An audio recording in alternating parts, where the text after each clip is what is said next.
PLC का selection कैसे करते हैं? हीरा इंक बेटा सब चेंज है ना?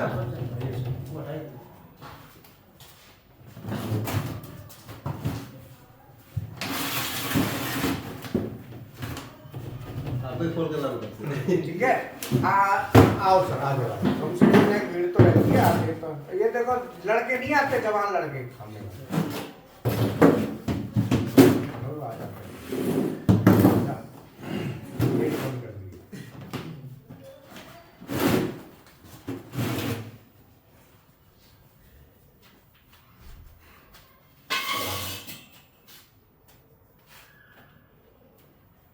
आ जाओ सर। पीएलसी का सिलेक्शन कैसे करते हैं? जैसे हमको कोई पीएलसी सिलेक्शन करना है, भाई हमें कोई मशीन में पीएलसी लगानी है, तो हम कैसे डिसाइड करें कि कौन सी पीएलसी लगानी है, और सिलेक्शन में क्या क्या हमको देखना होता है, क्या क्या चीजें देखनी होती है, मेन पॉइंट्स कौन कौन से हैं। तो जिसमें सबसे पहला पॉइंट होता है पीएलसी आउटपुट के टाइप।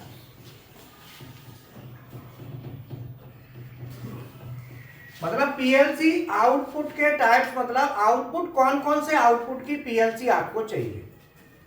अब हमें देखना होगा इसमें number 1 relay output, relay output. Number 2 transistor source output, जिसको हम पीएनपी कहते हैं। इधर दिख रहा है ना इतना? नंबर 3 ट्रांजिस्टर सिंक आउटपुट, जिसको एनपीएन आउटपुट हम कहते हैं। मतलब हमें ये देखना है कि भाई कौन से टाइप का आउटपुट हमको चाहिए। अब पीएलसी परचेज करोगे तो पीएलसी ये वाला गेट बंद कर दिखा आ रहा है। तो जब हमें पीएलसी परचेज करनी है तो सबसे पहले हमको देखना है कि हमें जो पीएलसी चाहिए वो कौन से आउटपुट की चाहिए। ये पहला पॉइंट हो गया भाई। Number PLC digital output, PLC यहां पर डिजिटल लिख देता है ना, पीएलसी डिजिटल आउटपुट के टाइप्स। भाई डिजिटल आउटपुट हमारा 3 तरह का होता है। अब हमें पीएलसी परचेज करनी है, मशीन में कौन से आउटपुट चाहिए। नंबर 2 पीएलसी डिजिटल आउटपुट की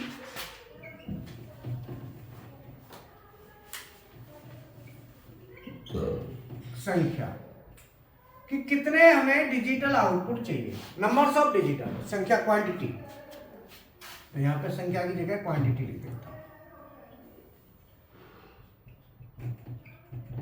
क्वांटिटी। ठीक है, तो हमें क्या करना है भाई, डिजिटल आउटपुट हमारे कितने मशीन में है। मान लो कोई मशीन में किसी मशीन के लिए पीएलसी का सिलेक्शन हम कैसे करेंगे, तो कि कोई भी मशीन हमें बनानी है और उसमें पीएलसी लगानी है,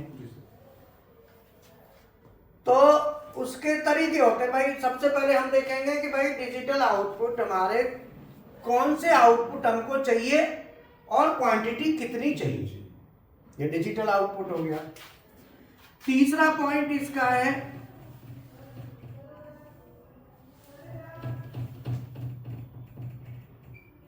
पीएलसी डिजिटल इनपुट्स की क्वांटिटी,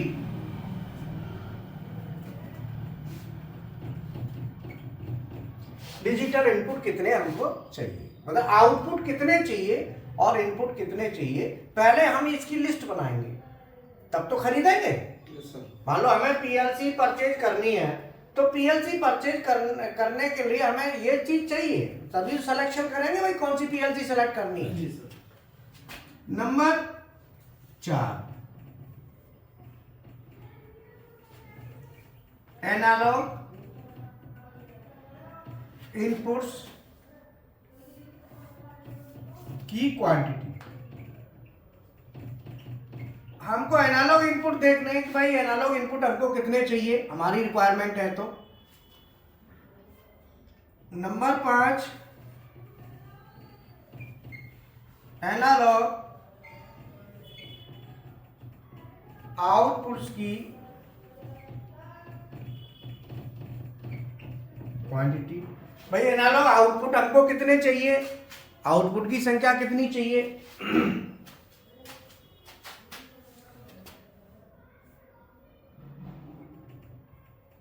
नंबर 6,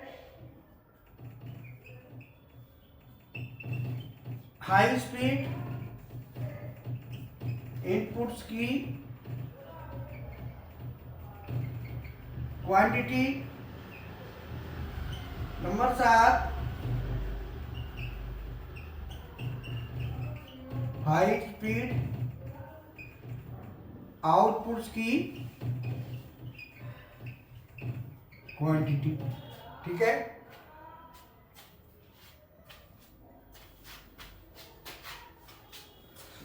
एक, दो, तीन, चार, 5, 6, 7, 8 नंबर में पीएलसी की main supply voltage.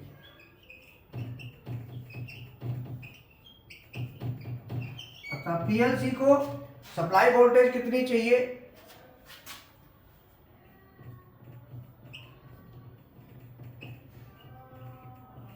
PLC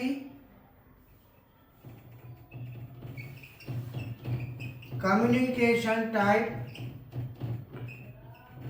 PLC communication में कौन कौन से टाइप्स का कम्युनिकेशन चाहिए, जैसे USB, Ethernet, RS-232, RS-485 communication type. और पॉइंट नंबर 10,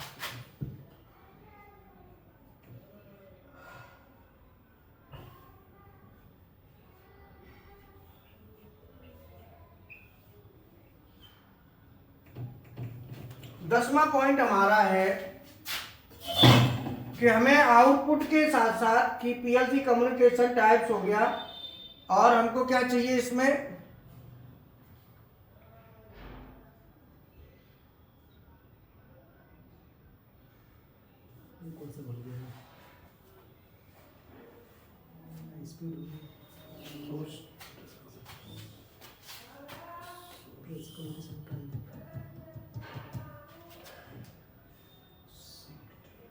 पीएलसी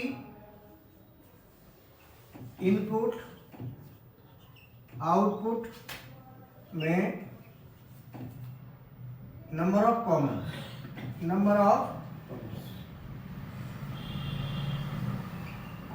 कॉमन्स की संख्या कितनी होगी इनपुट आउटपुट में। ठीक है, आइए थोड़ा गर्म पानी दे दीजिए ना। चलो मैं थोड़ा शॉर्ट निकाल दूं फिर आपको बता दूं।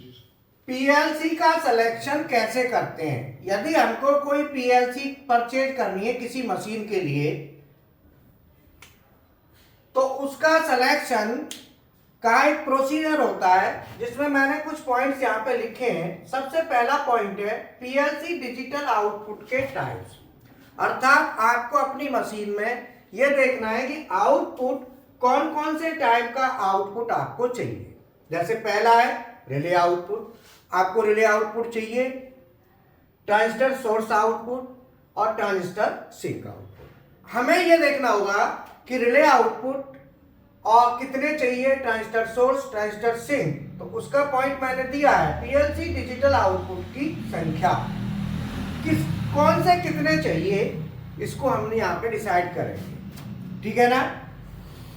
अगला है पीएलसी डिजिटल इनपुट्स की क्वांटिटी। फिर हम मशीन में देखेंगे कि कितने डिजिटल इनपुट हमारे हैं, उनकी कितनी संख्या बन रही है। फिर देखेंगे एनालॉग इनपुट, अगर मशीन कोई एनालॉग इनपुट तो नहीं चाहिए हमको, वो देखेंगे, अगर चाहिए तो वो ऐड करेंगे। एनालॉग आउटपुट, फिर आउटपुट ऐड करेंगे। हाई स्पीड इनपुट और हाई स्पीड आउटपुट। तो हाई स्पीड इनपुट आउटपुट अलग से नहीं होते, जो डिजिटल होते हैं वो इन्हीं में आ जाएंगे। लेकिन उसमें पहले बताना पड़ता है हमें कि हाई स्पीड इनपुट आउटपुट कितने हैं। तो उसमें जब पीएलसी परचेज करते हैं तो पीएलसी में ही दिया होता है कि ये टर्मिनल हाई स्पीड के लिए भी हम यूज कर सकते हैं। पीएलसी की मेन सप्लाई वोल्टेज, अब जैसे 220 वोल्ट आती है, 24 आती है, कौन सी हमको चाहिए। पीएलसी कम्युनिकेशन टाइप्स, कम्युनिकेशन कौन सा चाहिए, यूएसबी, ईथरनेट, RS-232, 485, कोई भी हो सकता है। पीएलसी इनपुट आउटपुट के number of common, input output में कॉमन भी देखने होते हैं कितने चाहिए। मान लो इनपुट में 2 कॉमन चाहिए, 3 कॉमन चाहिए, आउटपुट में कितने कॉमन चाहिए, ये सभी चीजें हमको देखनी होंगी जब हमको पीएलसी परचेज करना होता है। ठीक है ना।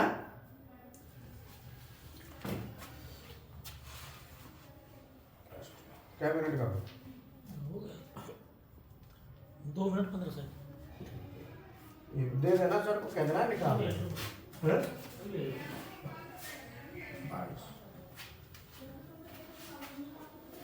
पानी दे देना गर्म। ठीक है। अब सर ये तो हो गया शॉर्ट का काम। अब आप लिखते चले, इनको समझ लो एक एक करके। ये तो वो था डिटेल में, शॉर्ट में। अब आता है ब्रीफ में, डिटेल। सबसे पहले है आउटपुट की टाइप्स, कौन सा आउटपुट आपको कितना चाहिए। तो सबसे पहला है रिले आउट। लिखो रिले आउट, ये नोट भी करते जाओ।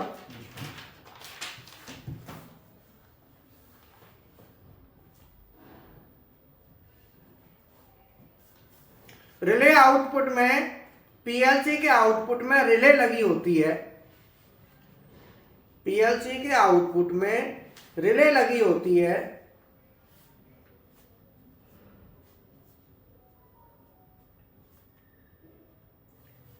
पीएलसी के आउटपुट में रिले लगी होती है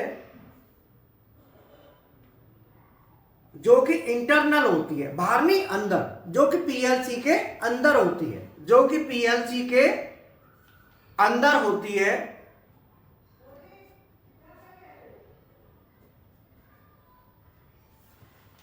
जिसका करंट रेटिंग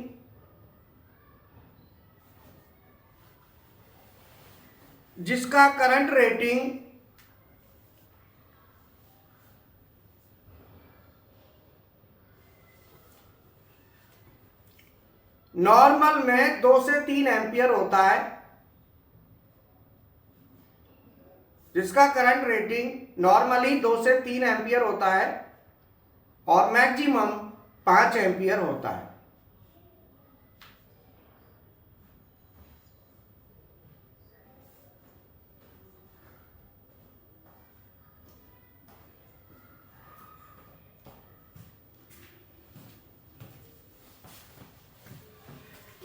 ठीक है। हाँ ठीक है। पानी तो नहीं लोगे सर गर्म ना समझ में आया।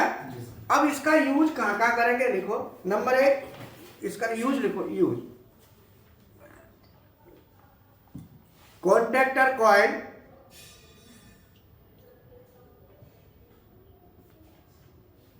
रिले कॉइल,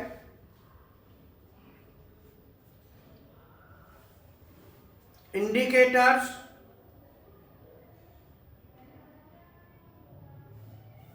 और solenoid coils. Solenoid coils.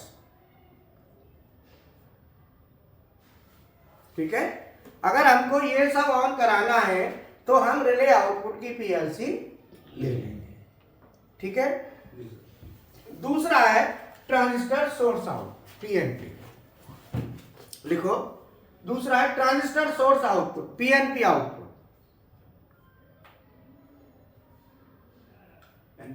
PNP, PNP पहला पीएनपी है। इसका यूज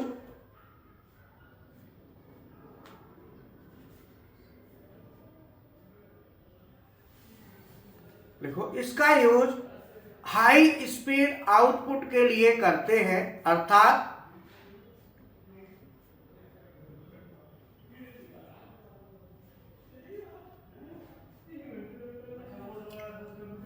इसका यूज हाई स्पीड आउटपुट के लिए करते हैं, अर्थात सर्वो मोटर और स्टेपर मोटर को चलाने के लिए।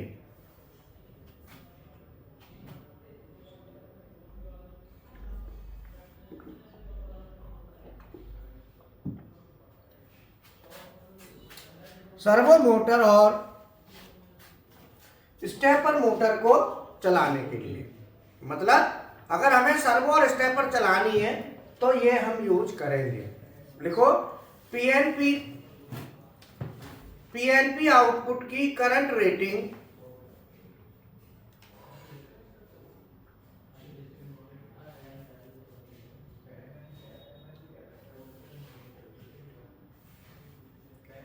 पीएनपी आउटपुट की करंट रेटिंग 300 से 500 मिली एम्पियर होती है। पीएनपी आउटपुट की करंट रेटिंग 300 से 500 मिली एम्पियर होती है। ठीक है, मतलब ये पीएनपी आउटपुट जो हम यूज करेंगे ये 300 से 500 मिली एम्पियर तक के लिए हम इसको यूज करेंगे, ये आपको ध्यान रखना है। ठीक है ना। तो ये भी सेम, ये कहां पे यूज करेंगे? सर्वो और स्टेपर के लिए। ये भी उसके लिए होगा। एनपीएन भी सेम एप्लीकेशन के लिए होता है। इसी में डू करके लिख लो। जो ये वाला है ये भी हाई स्पीड आउटपुट में यूज करते हैं, सेम एप्लीकेशन। हाँ, सिंक भी पीएनपी और एनपीएन दोनों हाई स्पीड में सर्वो और स्टेपर को चलाने के लिए हम यूज करते हैं। अब इसमें ये आता है कि पीएनपी और एनपीएन में से कौन सा कहां यूज करें। तो लिखो पीएनपी के कंपैरिजन में एनपीएन की स्विचिंग स्पीड ज्यादा अच्छी होती है। पीएनपी के कंपैरिजन में एनपीएन की स्विचिंग स्पीड ज्यादा बेटर होती है।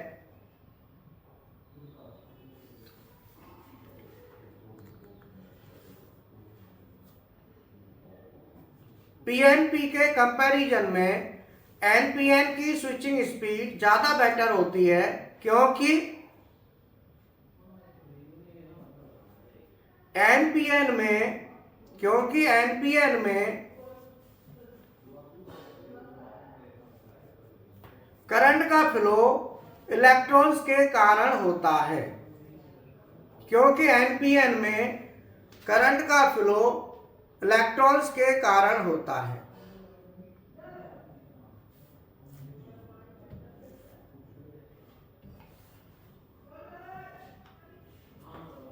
क्लियर, समझ में आया? मतलब यह है कि जहां पे हमें बहुत ज्यादा स्विचिंग स्पीड चाहिए तो NPN is better than PNP. ठीक है, थोड़ा सा दिक्कत क्या है कि एनपीएन हमको 0 वोल्ट, लिखो एनपीएन 0 वोल्ट आउटपुट देता है। एनपीएन 0 वोल्ट आउटपुट देता है जबकि पीएनपी प्लस 24 वोल्ट आउटपुट देता है।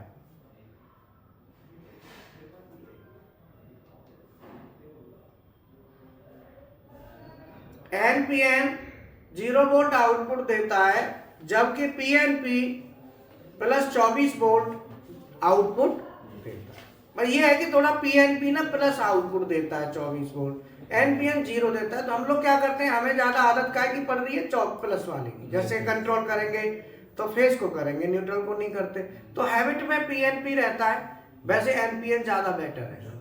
अगर बहुत ज्यादा स्विचिंग स्पीड आपको चाहिए तो एनपीएन लाओ, और नॉर्मल है तो पीएनपी ले लो। ठीक है।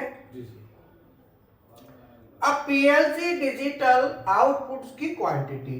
अब पीएलसी डिजिटल आउटपुट की क्वांटिटी कैसे डिसाइड करेंगे? है? अब मान लो इसमें हमें डिजिटल आउटपुट कितने, इसमें से देखेंगे कि भैया हमारे पास मान लो सर्वो मोटर है, एक स्टेपर मोटर है और कुछ एसी मोटर है। तब एसी मोटर है वो तो उससे चल जाएंगी और सर्वो स्टेपर इससे चलेंगी। तो इसका मतलब उस पीएलसी में हमें रिले आउटपुट भी चाहिए और ट्रांजिस्टर भी चाहिए, दोनों चाहिए।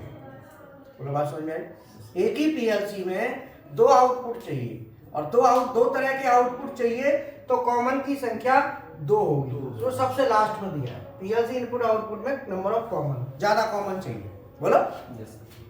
अब मान लो आपको हाई स्पीड ये वाली भी चाहिए और वो वाली भी चाहिए, तो कॉमन तो अलग हो जाएंगे ना। इसके कॉमन पे अलग देंगे, इसके पे अलग देंगे, तो कॉमन चाहिए अलग अलग, तो कॉमन के ज्यादा लगेंगे इसमें। पीएलसी डिजिटल इनपुट्स की संख्या। अब इनपुट हम देखेंगे कि भाई कितने इनपुट हैं। तो इनपुट में क्या क्या आते हैं डिजिटल इनपुट पे?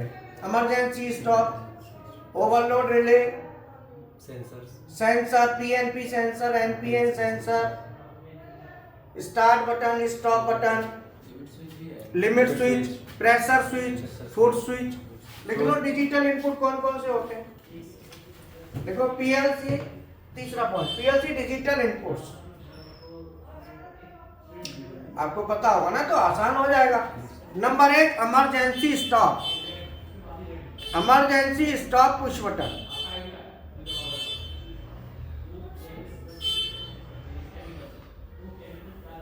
Number 2 overload relay.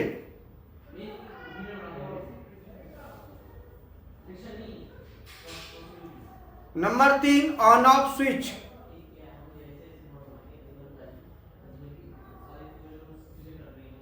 Number 4 start push button. Number 5 stop push button.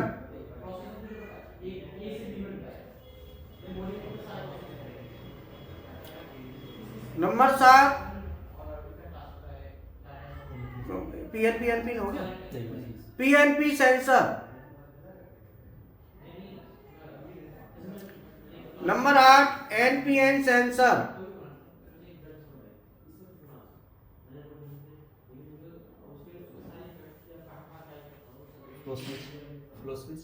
Number 9 flow switch, flow, FLOW flow. Pressure switch. और number 10 pressure switch.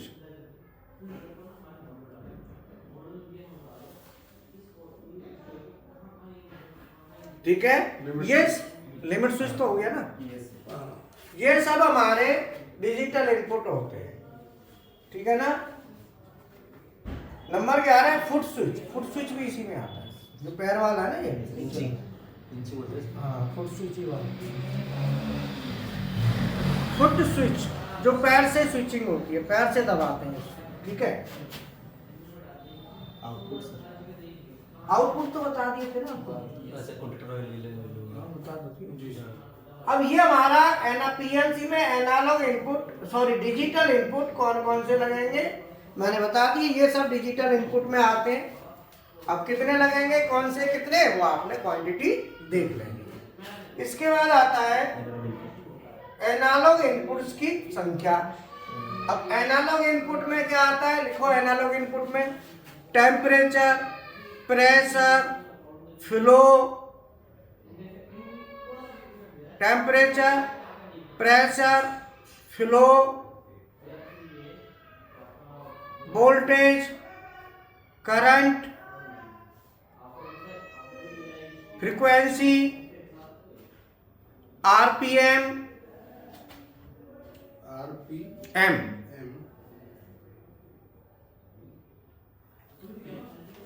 Humidity, power, power factor,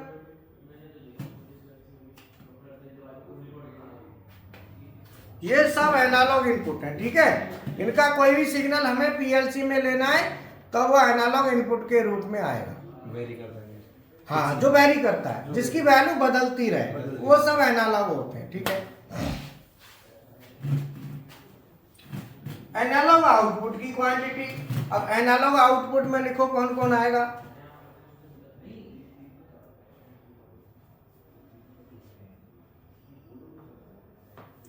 number 1 VFD,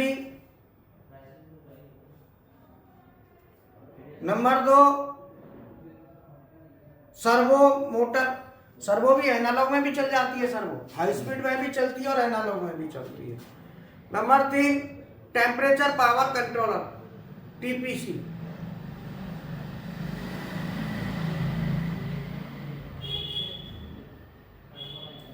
number 3 temperature power,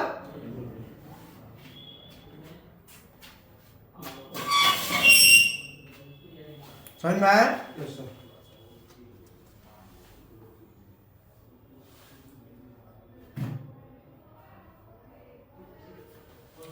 temperature power controller output में आएगा और output में आएगा। और thermocouple जो इसके साथ जुड़ा रहता है वो इनपुट में आएगा। वो थर्मोकपल टेम्परेचर लिखा है ना, उसमें थर्मोकपल आ जाएगा।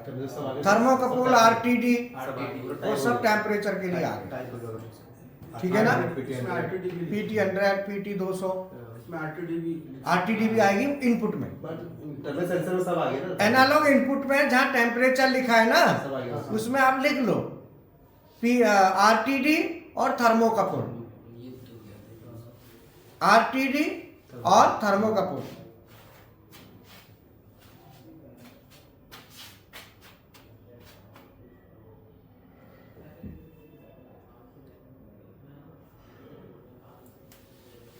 ठीक है। अब आता है हाई स्पीड इनपुट। अब हाई स्पीड इनपुट में कौन आएगा? Servo motor store. High speed input में आएगा एनकोडर। लिखो एनकोडर और high speed sensor.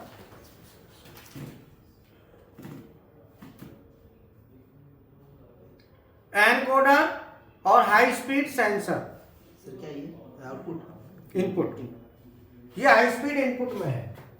High speed input में आता है एनकोडर और एनकोडर और high speed sensor. Sir high speed sensor में एग्जांपल क्या है? सेंसर पीएनपी एनपीएन होते हैं ना, ये ज्यादा स्पीड में आते हैं, ज्यादा स्विचिंग स्पीड होती है तो वो हाई स्पीड कहलाते हैं। तो नॉर्मल में होता है वो काम करेगा वो, और हाई स्पीड थोड़ी स्विचिंग स्पीड जो नॉर्मल आते हैं उनकी फ्रीक्वेंसी 200 हर्ट्ज होती है। और हाई स्पीड जो उनकी 2000, 2 kilo hertz, 3 kilo hertz, 4 kilo hertz ऐसे होती है, वो हाई स्पीड में आते हैं। जो नॉर्मल पीएनपी एनपीएन होता है तो वो तो उसमें आ गया ना, डिजिटल में, वो तो नॉर्मल आ गया। लेकिन हाई स्पीड में आते हैं जिनकी स्विचिंग स्पीड हाई होती है, जिनकी फ्रीक्वेंसी ज्यादा होती है, ऐसे भी आते हैं। वही हाई स्पीड। आपने पीएनपी परचेज करना है तो पीएनपी आप खरीदते तो कभी आप पीएनपी लेते हो तो ये कहते हैं पीएनपी सेंसर दे दो, 24 वोल्ट का दे दो। लेकिन आप ये नहीं कहते हो कि कितनी फ्रीक्वेंसी का दे दो, ऐसे तो नहीं बोलते। अब आप ऐसे बोलेंगे कितनी फ्रीक्वेंसी का दे दो, आपको एप्लीकेशन देख के बताना होगा। अब आपको पता ही नहीं था कि फ्रीक्वेंसी भी बोलनी है, अब आप कोई भी खरीद लोगे। अब मान लो ज्यादा फ्रीक्वेंसी का खरीद दे रहा है कस्टमर, आपको उतने की चाहिए नहीं, तो पैसे भी तो ज्यादा लगेंगे ना। ज्यादा फ्रीक्वेंसी का कम का ले लो अपना एप्लीकेशन के हिसाब से।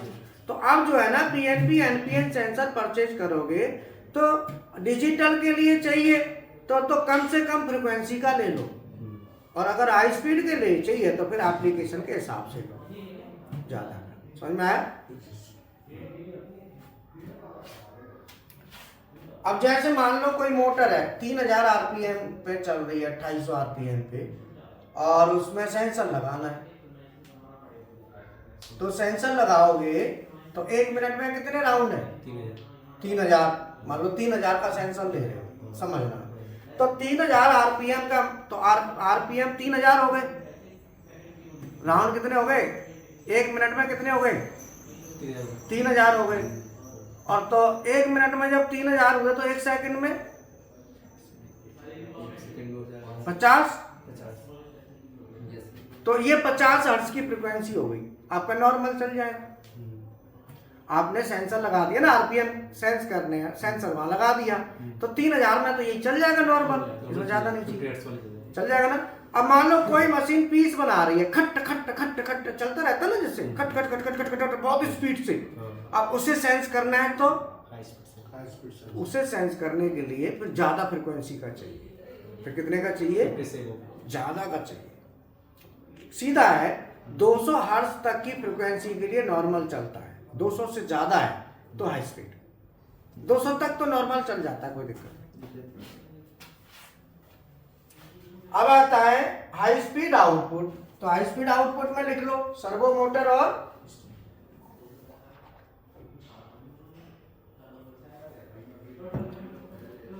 हाई स्पीड आउटपुट में क्या लिखा है? सर्वो मोटर और स्टेपर मोटर।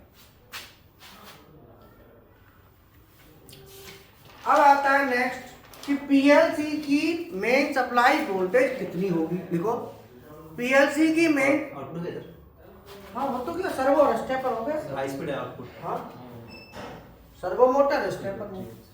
अब देखो अगला पॉइंट, पीएलसी की मेन सप्लाई वोल्टेज पीएलसी की मेन सप्लाई वोल्टेज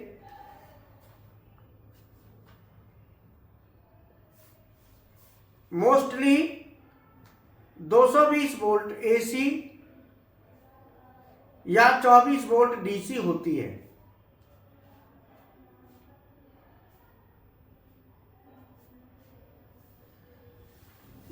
समझ में आया? Yes sir. पीएलसी जो होगी आपकी, उसकी मेन सप्लाई वोल्टेज जो लेंगे आप, वो ज्यादातर 220 वोल्ट एसी में आएगी या 24 वोल्ट डीसी में आएगी। इन दो में से एक होगी, आइदर 220 वोल्ट एसी और 24 वोल्ट डीसी, दो में से एक होगी। जी सर। बोलो समझ में आया? Yes sir. अब हमें 220 की खरीदनी है कि 24 की खरीदनी है? अब क्वेश्चन ये बताओ। अब हमें कैसे डिसाइड करें कि 220 में खरीदें कि 24 में खरीदें? कैसे सोचें कि भाई कौन सी खरीदें? सर जहाँ नंबर ऑफ कंट्रोलिंग ज़्यादा है तो वहाँ नहीं, 220 वाली हम वहां खरीदेंगे जब हमको हमारे पास कोई एसएमपीएस नहीं है 24। क्या होता है, इसको खरीदने से पहले हमको एक चीज देखनी होती है। इसके सिलेक्शन के से पहले हमको देखना होता है कि पीएलसी का जो डिजिटल इनपुट है, इसको 24 वोल्ट डीसी चाहिए होती है। देखो, पीएलसी के डिजिटल इनपुट की कंट्रोल वोल्टेज, इसी में लिखना सिलेक्शन में।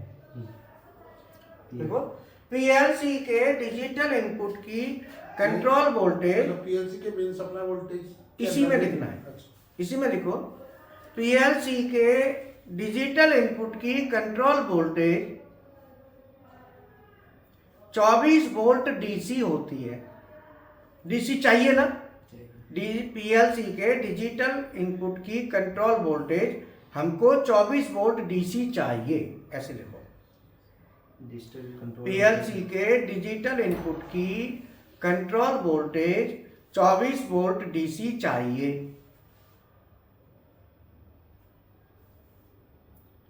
समझ में आया? क्या आया?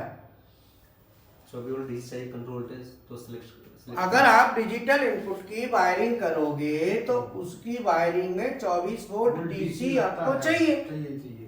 तो 24 वो मस्त है। सेलेक्ट करेंगे। वो मस्त है। अब आपके पास मान लो मस्ट है, वो तो चाहिए ही चाहिए। Yes sir. अब आपके पास मान लो एसएमपीएस है,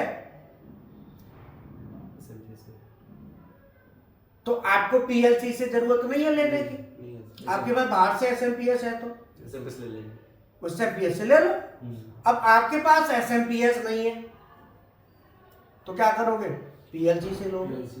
एसी से पीएलसी के डिजिटल इनपुट की कंट्रोल वोल्टेज 24 वोल्ट डीसी चाहिए। आगे लिखो, चाहे वह पीएलसी से ली जाए, चाहे वह पीएलसी से ली जाए या एक्सटर्नल एसएमपीएस से ली जाए। एसएमपीएस लगा के, चाहे वह पीएलसी से ली जाए या एसएमपीएस लगा के ली जाए। समझ में आया? इसका मतलब हमें इसके सिलेक्शन के लिए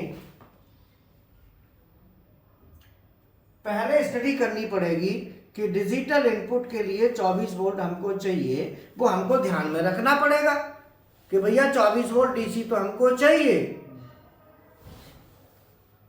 पीएलसी खरीद रहे हो तो ये ध्यान तो रखो यस सर। कि 24 वोल्ट डीसी तो चाहिए ही चाहिए। अब वो कहां से लाओगे? अब आपने पीएलसी तो खरीद ली, एसएमपीएस खरीदा ही नहीं। लिखो, 220 वोल्ट की एसी, 220 वोल्ट एसी की पीएलसी, 220 वोल्ट एसी की पीएलसी 24 वोल्ट डीसी हमको देती है। 220 वोल्ट एसी की पीएलसी 24 वोल्ट डीसी हमको देती है, जिसको हम डिजिटल इनपुट में यूज कर सकते हैं।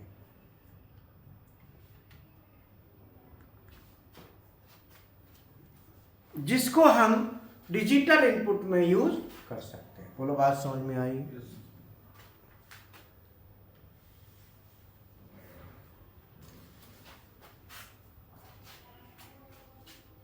सर तो ये जैसे इसके लिए ऐसे अलग से एसएमपीएस लगाने की जरूरत नहीं होगी। इसके लिए अलग से एसएमपीएस लगाने की जरूरत नहीं होगी।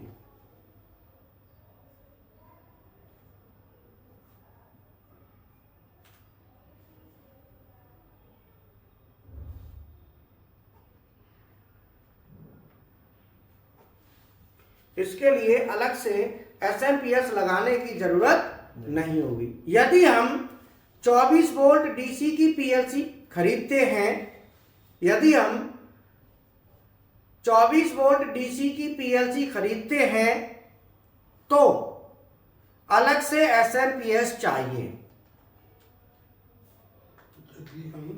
24 वोल्ट डीसी की पीएलसी परचेज करेंगे, यदि हम 24 वोल्ट डीसी की पीएलसी परचेज करेंगे तो हमको अलग से एसएमपीएस चाहिए, फिर हमें एसएमपीएस लगाना पड़ेगा।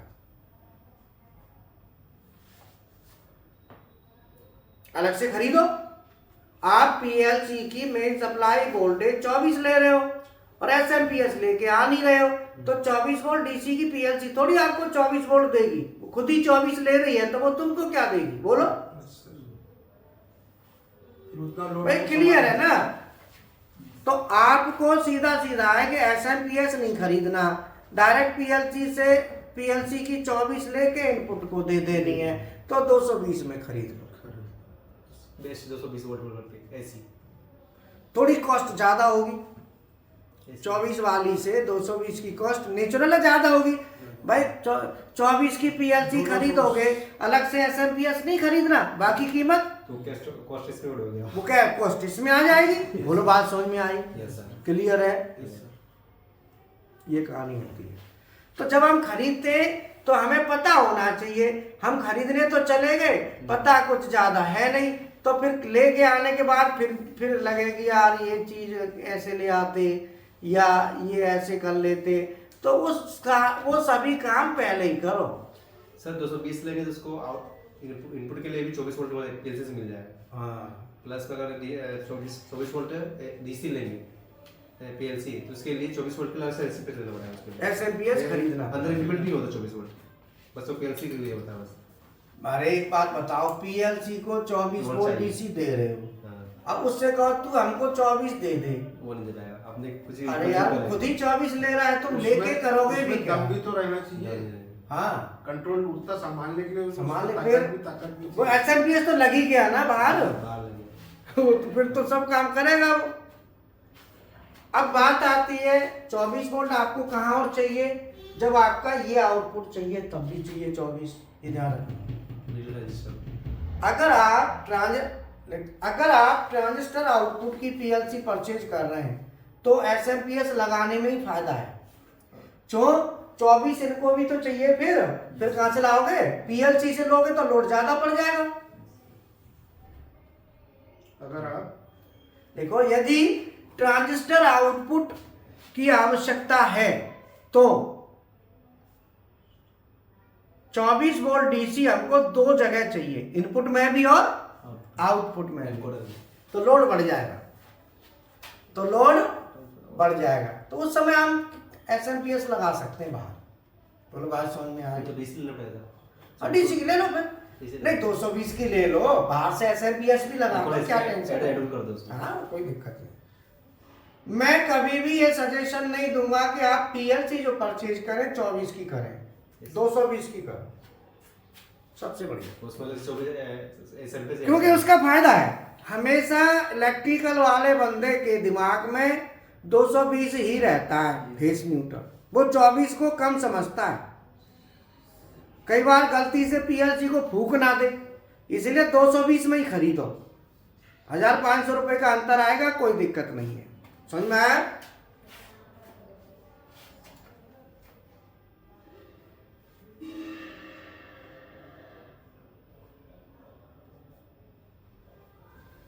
ठीक है, यस सर। एकदम क्लियर हो गया होगा ना पूरा? Yes, sir. कि पीएलसी परचेज करेंगे तो कैसे करेंगे, क्या क्या चीजें देखनी होंगी। Yes sir. अब लास्ट में आता है कॉमन।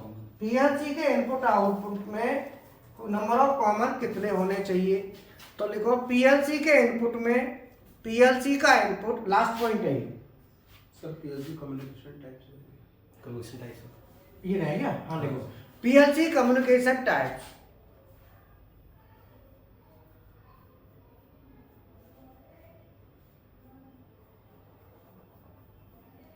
पीएलसी कम्युनिकेशन टाइप में आप लेंगे RS485, RS या ईथरनेट, कौन सा लेना है ये डिपेंड करता है हमारा स्पीड पे और लेंथ पे।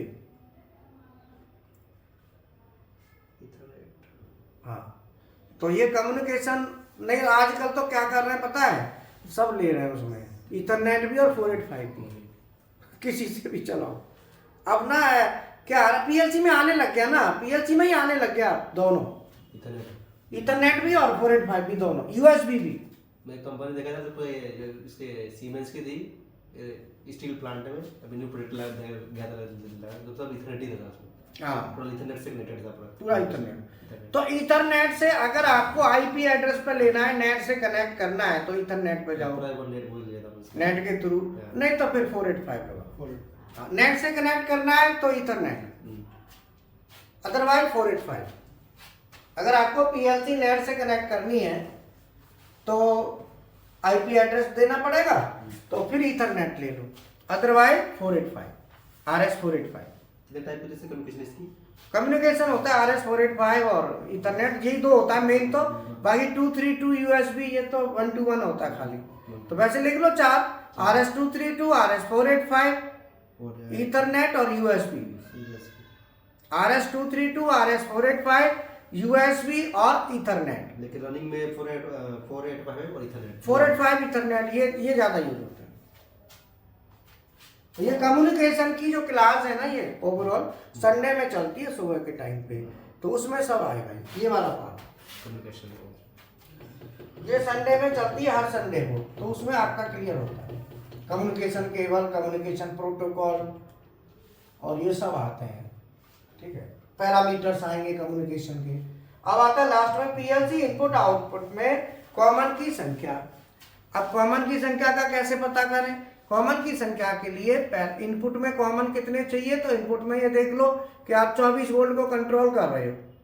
आप 24 वोल्ट को कंट्रोल कर रहे हो तो कंट्रोल सोर्स टाइप है कि सिंक टाइप है, मतलब 24 को कर रहे हो कि 0 को।